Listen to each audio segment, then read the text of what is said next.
Welcome to all శ్రేయోభిలాషులకి మిత్రులకి friends కూడా welcome to our channel. So ఈరోజు టాపిక్ సినీ మాయ.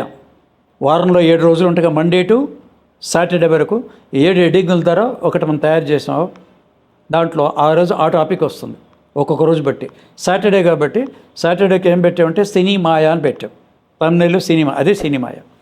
సినీ మాయ ఎందుకు పెట్టానంటే సినీ మాయలోకం కాబట్టి దాంట్లో రకరకాలుగా ఉంటుంది. దీనికి ఏమీ లెక్కలు క్యాలిక్యులేషన్స్ లేవు.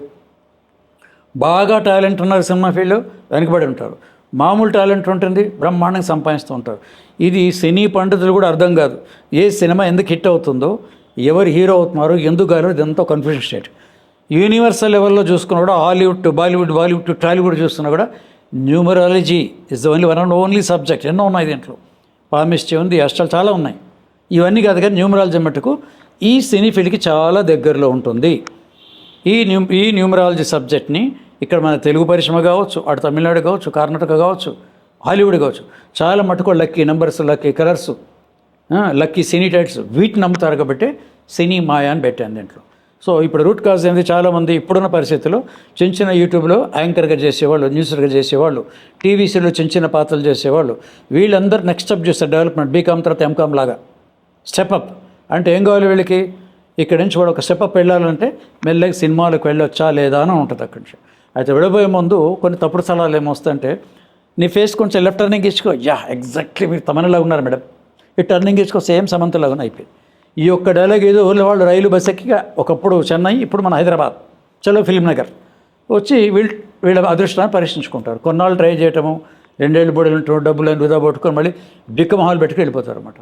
సో ఇలాంటివన్నీ కాకమ్మ కబుర్లు హైలైట్ చేసేది పొగడతలోకి పోయి దీంట్లో వస్తే కాదు. ఇది ఒక పాయింట్. రెండవది ఏంటి, ఈ సినిమాలు చూసిన తర్వాత మనకు హీరో వర్షిప్, హీరోయిన్ వర్షిప్ ఒకటి వస్తుంది. నేను కూడా ఒకరోజు ఆ హీరోయిన్లాగా కావాలి, నేను పలానా చిరంజీవిలాగా కావాలని ఒకటి బాగా చూసుకొని వాళ్ళ ఫ్యాన్ అయిపోయి ఇక దానికి అడిక్ట్ అయిపోతారు. ఇక ఇంట్లో వాళ్ళు ఎంత చెప్పినా ఉద్యోగం చేసుకోను, జాబ్ చేసుకోను, బిజినెస్ చేసుకోను, హైదరాబాద్ వాళ్ళే ఫిల్మ్ వెళ్ళిపోవాల్సిందే, నేను కూడా ఒక రవితేజ, ఒక చిరంజీవి అయిపోవాల్సిందే అనుకుని వాళ్ళందరూ కూడా అదృష్టం పరించుకొని వచ్చే ఫిల్మ్ నగర్లు దిగుతారు. దాంట్లో ఇన్ని ఉన్నాయి 24 క్రాఫ్ట్స్. ఆ 24 క్రాఫ్ట్స్లో మీతో ఏమో కానీ మెయిన్గా హీరో, హీరోయిన్, డైరెక్టర్ వీళ్ళకే పోతారు. ఇక ప్రొడ్యూసర్కి అంత అక్కడ డబ్బులు వాడు పోతారు, లేకపోతలేదు. దాన్ని పెద్ద పరీక్షించుకోలేదు. 2 సినిమాలు పోతే ఇంకోసారి ప్రొడ్యూసర్ కాడైనా. సో దీంట్లో ఎవరు హీరో కావాలి, ఎవరు హీరోయిన్ కావాలి, ఇవన్నీ కూడా న్యూమరాలజీలో డేట్ ఆఫ్ బర్త్, తర్వాత వాళ్ళ పేరు దాన్ని బట్టిన తర్వాత కూడా మీరు ఆ సినీ ఫీల్డ్కి దగ్గరలో ఉంటారా లేదని కొన్ని నెంబర్ డేట్ ఆఫ్ బర్త్లు ఉంటాయి న్యూమరాలజీలో. ఏది ఫ్యాన్సీ నెంబర్స్ ఇంట్లో ఉంటాయి. సో మీరు దానికి సూటబుల్, అది అవునా కాదా తెలుసుకొని దాంట్లోకి వెళ్ళొచ్చు. వెళ్ళిన తర్వాత దాని గైడ్లైన్స్ కూడా ఉంటుంది. మీరు ఎట్లా ఎంటర్ కావాలి, మీరు డైరెక్టర్ కావాలంటే వద్దు, అసిస్టెంట్ డైరెక్టర్ కాండి రవితేజ లాగా వెళ్ళిపోండి అన్నాడు. 1.2 విల్ బికమ్ అట్లా సినీ ఫీల్డ్ చాలామందికి చెప్పాను. అట్లాగా ఎంట్రీ అనేది మీరు అనుకుంది అదే వద్దు, చిన్న పాత్ర ఇవ్వండి, పైకి కూడా వెళ్ళొచ్చు. బుల్లితెర నుంచి పెద్ద తెరకి వెళ్ళే వాళ్ళు లేరా? శివాజీ లేడా? శివాజీ ఒకప్పుడు యాంకర్ న్యూస్ ఇవి చేశాడు మా క్లయింట్, ఆ తర్వాత 10-20 సినిమాలు చేశాడు. అట్లా చాలామంది ఉన్నారు అక్కడి నుంచి. కాబట్టి మీరు ఆ రూట్ నుంచి పోవాలా, డైరెక్ట్ హీరో హీరోయిన్ కావాలా అని ఈ సినీ రంగంలో పోవాలంటే దానికి డూస్ అండ్ డూట్ జాగ్రత్తలు ఉంటాయి. మరి సినిమా కింద మీరు ఇచ్చే సేమ్ సజెషన్ ఏంది, ఇది ఒకటైనా వెళ్ళొచ్చు అంటే జాగ్రత్తలు అంటే వాళ్ళు ఎలాంటి సినిమాలు చేయాలో కూడా చెప్తాను. ఫర్ ఎగ్జాంపుల్ శివాజీకి ఏం చెప్పాను, ఓన్లీ మ్యూజిక్ అండ్ లవ్ ఉన్న సినిమాలు చూడమని చెప్పాను. టీనేజ్ మూవీస్, మ్యూజిక్ సినిమాలు మట్టుకు చేయమని చెప్పాను. మిగతా అన్నీ గ్యాంగ్ లీడరు, ఆ లీడరు, ఆ ఖైదీలు అట్లాంటివన్నీ చేయడదని ఒక సలహా ఇచ్చాను ఒకటి. అట్లాగే మీరు ఆ సినీ ఫీల్డ్లో పోయినప్పుడు ఎలాంటి సినిమాలు మీరు చేయొచ్చు అంటే మీ క్యారెక్టర్ అంటే మా లెక్క ప్రకారం న్యూమరాలజీ క్యారెక్టర్ ఒకటి ఉంటుంది, ఈ నెంబర్ వాళ్ళు ఇవి చేయొచ్చు అని ఉంటుంది. సో దీని ప్రకారం చేస్తే వాళ్ళు ఆ ఫీల్డ్కి అట్లాగే ఎంటర్ అవుతారు. ఒకవేళ మీరు మీ మొహాలు ఏం బాగున్నారు, బాగాలేరు అనుకోండి, హీరోకి మనకి ఎవరో చెప్పారు, you can do character actor, you can do villain, మీరు దేనికి సరిపోతారో కూడా న్యూమరాలజీ మీ పేరు, డేట్ ఆఫ్ బర్త్ బట్టి ఎగ్జాక్ట్ చెప్పొచ్చు అన్నమాట.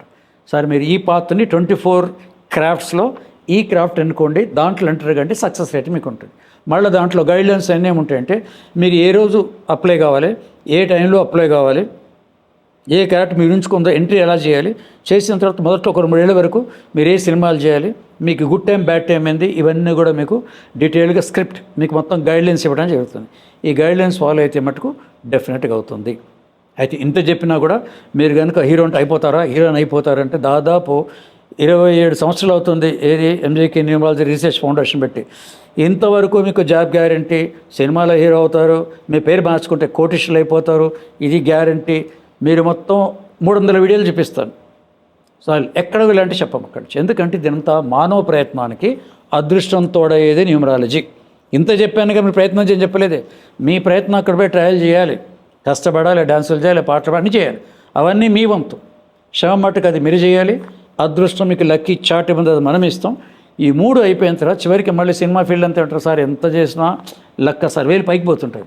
1000 పైకి ఎందుకు పోతుంది? ఆల్రెడీ మీరు కష్టపడ్డారు, న్యూమరాలజీ దానికి అన్నీ ఉన్నాయి కదా అంటే అప్పుడు ఆ 10% డివైన్ గ్రేస్ కొంటారు, ఒక్కసారి ఎగిరిపోతారు.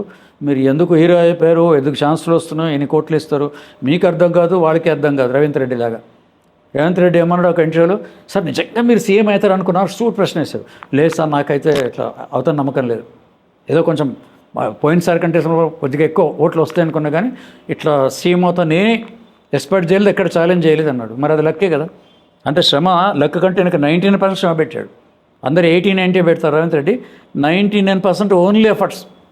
నాకు తెలుసు ఎక్కడ కూడా దేవుడు గుళ్ళు, పూజలు చేయటాలు, అదృష్టాలు ఆయన ఏవి ఉండవు. ఎక్కువ నమ్మడు ఆయన. అంటే తెర వెనక చెప్పలేం కానీ వీటి మీద పోకుండా కేవలం స్వయం కృషి. 99% రాత్రి నెంబర్లు తిరిగి నోరు వేసుకొని చేశాడు. ఈ గట్ ద సక్సెస్. అయిపోయిన తర్వాత మరి ఇప్పుడు కూడా మొత్తం నేనే గొప్ప అని చెప్పాడు. ఎక్కడో ఏదో ఉంది డివైన్ గ్రేస్ అండ్ టైం అంటాం. మీరు ఏం నమ్మకం టైంనే నమ్మాలి. ఆ టైం బాగుంది. ఆ టైం ఆ ఎన్నికల టైం ఇప్పుడు ఈయనకి ఆయన చాట్లో కనుక చూస్తే మంచి లక్కీ టైంలో చేయకపోయాడు. ఆ టైం వచ్చినప్పుడు ఎటువంటి అయిపోతారు. అట్లా మినిస్టర్లు, పాలిటిక్స్ చాలామంది అయిన వాళ్ళు ఉన్నారు. ఏ బ్యాక్గ్రౌండ్ ఉండదు, ఏ బ్యాక్గ్రౌండ్ అయిన వాళ్ళు కూడా వస్తారు. ఎంతమంది మీరు చూసి అంటారు. సో ఇట్లా ఇది శని మాయలో న్యూమరాలజీ మీకు ఎట్లా పనిచేస్తుంది. అందుకే నిత్య జీవితంలో సంఖ్యాశాస్త్రం అని కూడా ఇదో చాలా ఆర్టికల్స్ రాస్తాను. డే టు డే లైఫ్లో మీరు ఏ ఫీల్డ్లో ఉన్నా న్యూమరాలజీ మీకు అప్లై అవుతుంది. ఇప్పుడు చాలా easy to understand and easy to follow. అది శని మాయ దాంట్లోంచి. మరొక మంచి అంశంతో మీ ముందు ఉంటాను. ఇంకా మీరు సబ్స్క్రైబ్ చేస్తున్నారు, సబ్స్క్రైబ్ చేసుకోండి. శని మాయ అంటే ఇప్పుడు మీకు 7 వారాలు చెప్పాను. మిగతా 6 వారాలు ఏముంటాయా అని అన్నప్పుడు మరి మీరు వెళ్ళి సబ్స్క్రైబ్ చేసుకుంటూ వస్తాయి. ఇవి కాక మిగతా టాపిక్స్ కూడా దాదాపు 150 వీడియోలు దీంట్లో ఉంటాయి. నేను సబ్స్క్రైబ్ చేసి అన్నీ చూడవచ్చు. అది మీకు బెనిఫిట్ అవుతుంది. సో నెక్స్ట్ వీడియోలో కలుద్దాం. మీ ముదిగొండ గోపికృష్ణ.